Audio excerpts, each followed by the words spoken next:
Mes amis, bonjour, bonjour et shalom à vous. Au nom de notre Seigneur Jésus-Christ de Nazareth, le Fils de l'homme. Je m'appelle King de Kikobo, je suis serviteur de Dieu de l'église Messager Lingwala, qui est dirigée par le révérend pasteur Paul Malouzi, avenue Nouveau 266 dans la commune de Lingwala, à Kinshasa, République démocratique du Congo. L'église de la communauté des 4 frères messagers de Mbinza. Je sais que les gens me connaissent très bien. Je suis un citoyen congolais. Je suis patriote africain et je suis serviteur de Dieu. D'abord, mon soutien à la police nationale congolaise et à notre forces armées, les FARDC. Moi, j'avais préféré de porter le képi de la police, écrit comme ça, police, pour soutenir mes frères qui sont à l'est du pays en ce moment, accompagné de notre chef de l'État, M. Félix Antoine Tshisekedi Tshilombo, qui séjourne à l'est de la République démocratique du Congo. Nous sommes le 24 juin aujourd'hui. Nous sommes le 24 juin. Et tout mon soutien à notre police nationale et aux forces armées de la République démocratique du Congo. Mon message d'aujourd'hui, je ne suis pas ici comme prédicateur, non comme serviteur de Dieu, mais je suis ici comme un citoyen africain, comme un patriote africain. Mon message, je suis là pour interpeller d'abord à la communauté internationale et à tous les gens, à tous les multinationaux, à tous les gens qui sont en train d'assassiner la conscience africaine. Mon message, je suis là pour interpeller tous les dirigeants africains. Tous les dirigeants africains. Et ensuite, pour interpeller la conscience de tous les peuples africains. Je vais commencer par les gens qui sont en train de maltraiter la conscience africaine. On n'est pas des bêtes. Et nous ne sommes pas des animaux. Non plus. Aujourd'hui, on ne peut pas nous tromper encore. Comme on avait trompé hier au peuple africain. On ne peut pas nous tromper. Chaque chose a son temps. C'était hier qu'on était en train de nous tromper, mais ce n'est pas aujourd'hui qu'on va continuer à tromper des Africains. Pourquoi on veut tromper la conscience africaine? Pourquoi vous voulez tromper les Africains à continuer de nous dire que soi-disant votre maladie que vous avez créée, qu'il est plus puissant, que c'est la maladie qui tue plus? Or, c'est tous les jours que les gens meurent en Afrique. C'est tous les jours que les Africains sont en train de mourir. C'est tous les jours que les Africains meurent. Chaque jour, nous perdons des millions d'Africains dans de massacres créés par les multinationaux, créés par les hommes riches de ce monde. C'est tous les jours que les Africains meurent. C'est tous les jours que les Africains meurent à cause de la famine. C'est tous les jours que les Africains meurent à cause de leurs richesses. Pourquoi vous ne parlez pas à cause de cela? Pourquoi vous ne parlez pas à cause de cela? Mais aujourd'hui, vous voulez faire intimider les Africains que la maladie est plus grave. Que le coronavirus est plus grave que tous les autres maladies du monde. Comment les gens sont en train de mourir injustement? Vous allez nous faire intimider de la coronavirus et les gens qui meurent tous les jours à cause des rébellions qui se font en Afrique, à cause de la famine, des gens qui sont en train de mourir tous les jours dans l'océan comme des migrants. Les gens qui meurent tous les jours par la manque de soins médicaux. Les gens qui est en train de mourir tous les jours à cause de la malaria ou du paludisme en Afrique. Ce n'est pas aujourd'hui que les Africains ont commencé à mourir. Pourquoi vous ne pouvez pas laisser la conscience africaine tranquillement, que les Africains puissent travailler librement, au lieu de nous intimider, de nous faire confiner à la maison pour nous dire que la maladie est si grave?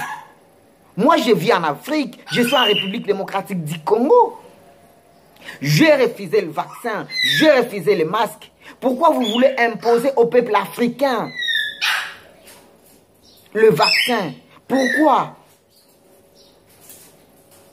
Vous voulez nous faire protéger du coronavirus. Et qui nous protège de la guerre qui se passe à l'est de mon pays, qui se passe à Beni, à Butembo, à Yumbi? Qui nous protège? Qui en parle de tous les gens qui sont en train de mourir en Afrique injustement? Qui en parle de cela? En Afrique, il n'y a aucun pays africain qui fabrique des armes. Mais tous ces gens qui sont en train de faire des massacres en Afrique, où est-ce qu'ils achètent des armes? Pourquoi vous ne pouvez plus mettre fin à cela? J'ai vu un ambassadeur italien mourir dans le sol congolais. C'est tout le média du monde qui était mobilisé pour parler de la mort de l'ambassadeur de l'Italie. Et pourquoi vous n'êtes pas mobilisé de dénoncer tout ce qui se passe en Afrique? Pourquoi vous n'êtes pas mobilisé de dénoncer tout ce qui se passe en Afrique? Comment les gens sont en train de mourir du paludisme? Comment les gens sont en train de mourir à cause de la famine? Comment les gens sont en train de mourir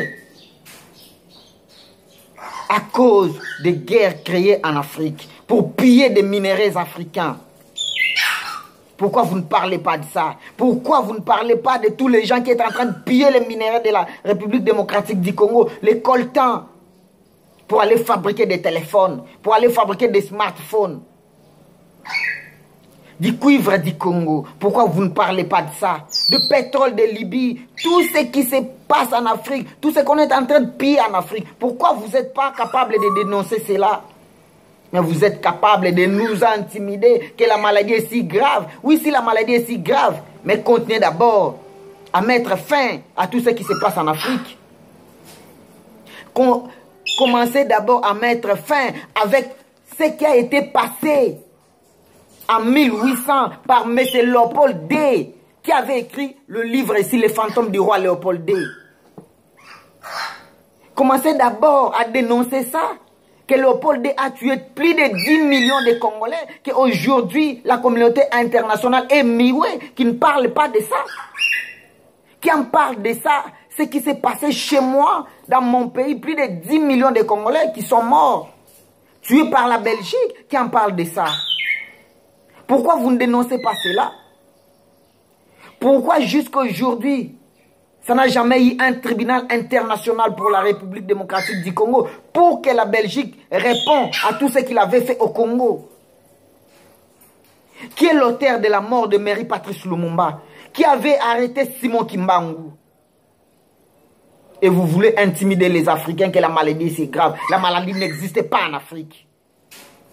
Ça n'existait pas. Laissez les Africains tranquilles, aller travailler, chercher ce qu'ils vont faire pour développer l'Afrique.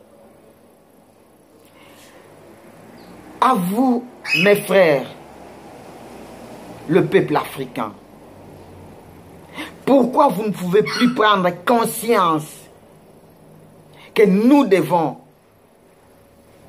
chercher à développer l'Afrique? Nous devons nous prendre en charge pour sauver notre terre, pour sauver notre Afrique. L'Afrique est en train de disparaître. Demain, nos enfants n'auront plus l'endroit pour mettre des pieds. Demain, nos enfants n'auront plus quoi manger parce que tout, on est en train de piller. Demain, nos enfants seront incapables de vivre dans leur terre. Où est-ce que nous serons? Vous êtes toujours dans des bêtises inutiles. Vous êtes toujours dans des bêtises, dans des baises inutiles qui n'avancent pas la société africaine. Demain, le peuple africain sera où? Vous, mes frères africains, prenez conscience. Pourquoi j'ai choisi de parler aujourd'hui sur la conscience africaine? Nous devons prendre conscience de notre terre. Nous devons prendre conscience de nos richesses. Nous devons prendre conscience de notre histoire qui a été assassinée. Qu'on n'a jamais révélé au peuple africain. La vraie histoire de leur continent. Qui a été toujours cachée dans d'autres musées. Il faut aller dans des musées internationaux récupérer notre histoire. Parce que ça nous appartient. C'est l'histoire de nos ancêtres. Nous devons récupérer ça parce que c'est à nous. C'est l'histoire de nos ancêtres. Moi, je ne peux pas être protégé par une autre culture et je ne peux pas servir une autre culture parce que je suis africain. Je vais défendre l'histoire de mes ancêtres et je vais défendre notre culture, notre patrimoine qui est l'Afrique. Prenez conscience, mes frères. Levez-vous comme un seul homme. Dénonçons tout ce qui se passe en Afrique. Dénonçons tout ce qui se passe dans nos terres. Pour que cela cesse. Et 2021, c'est l'année de l'Afrique. Où tous les Africains doivent prendre conscience de défendre leur pays, de défendre leur terre, de défendre leur beau patrimoine que le Seigneur nous a donné. Que l'Afrique, le berceau de l'humanité, la terre promise, comme Dieu l'avait promis, c'est l'Afrique. La terre promise, c'est l'Afrique. Et le véritable juif, c'est le peuple noir. Le véritable hébreu de la Bible, c'est le peuple noir. Nous devons prendre conscience de ce que nous sommes. Parce que Dieu nous a créés. Dieu a créé l'homme noir. Vous devez prendre conscience de ce que vous êtes. Mon message, je vais finir aux dirigeants africains. À vous, nos autorités qui êtes en train de diriger l'Afrique aujourd'hui. Vous serez responsables devant Dieu et vous allez répondre à tous vos actes. Parce que vous avez accepté d'abandonner vos frères. Vous avez accepté d'abandonner vos propres frères pour l'intérêt des autres nations ou des autres cultures. Vous êtes incapable de défendre votre propre culture. Vous êtes incapable de défendre vos propres sangs et vos propres frères. Aujourd'hui, les Africains manquent des hôpitaux. Mohamed Kadhafi, comment il a fait en Libye pour construire des hôpitaux, pour construire des routes et pour faire jouir à tout le peuple libyen la richesse de son pays. Comment Thomas Sankara l'a fait au Burkina Faso pour aider ses frères, pour sauver le Burkina Faso.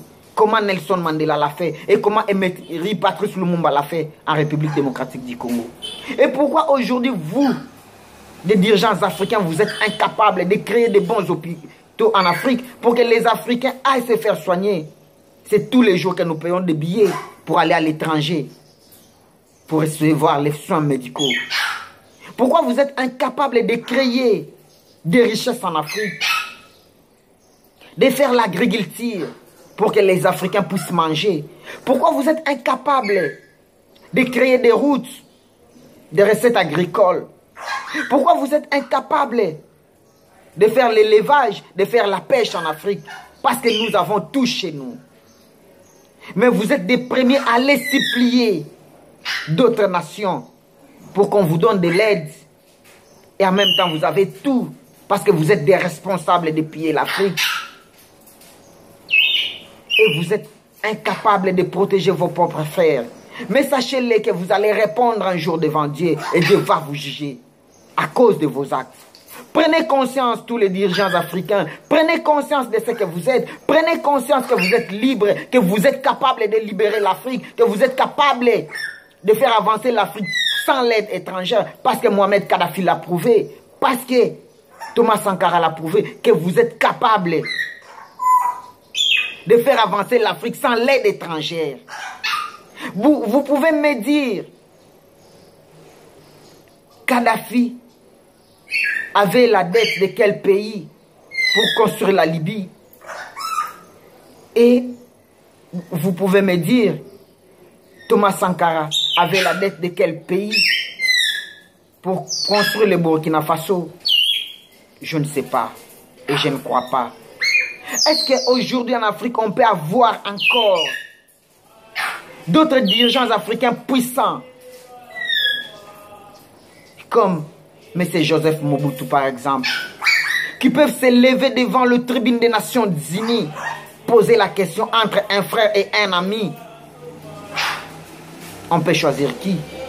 Entre un frère et un ami, on peut choisir qui? Monsieur Joseph Désiré Mobutu l'a fait. Il l'a fait. Et qu'est-ce que vous faites à votre tour? Qu'est-ce que vous êtes en train de faire aujourd'hui? Vous qui sont aujourd'hui les dirigeants en Afrique, entre un frère et un ami, le choix est clair. Il l'a dit pour nos frères égyptiens. Et voilà, c'est là que je mets fin à mon thème d'aujourd'hui, la conscience africaine. Vous devez prendre conscience de ce que nous sommes. Aujourd'hui, je ne parle pas comme un serviteur de Dieu, mais je parle comme un citoyen africain, comme un patriote africain et comme un citoyen congolais. Plus 243 84 76 98, c'est mon numéro sur WhatsApp. Ou sur mon adresse Gmail, thekingdekikobo2020@gmail.com. Ou sur mon compte Twitter, Frère King de Kikobo. Et surtout, n'oubliez pas de partager mes vidéos, de commenter. Congo, mon pays libre TV, c'est votre chaîne. Soyons nombreux pour libérer l'Afrique. Ensemble, l'Afrique serait fort, l'Afrique serait puissante et l'Afrique serait merveilleuse. Ensemble, on va construire l'Afrique. Ensemble, l'Afrique va aller de l'avant. Je vous aime beaucoup. Au revoir.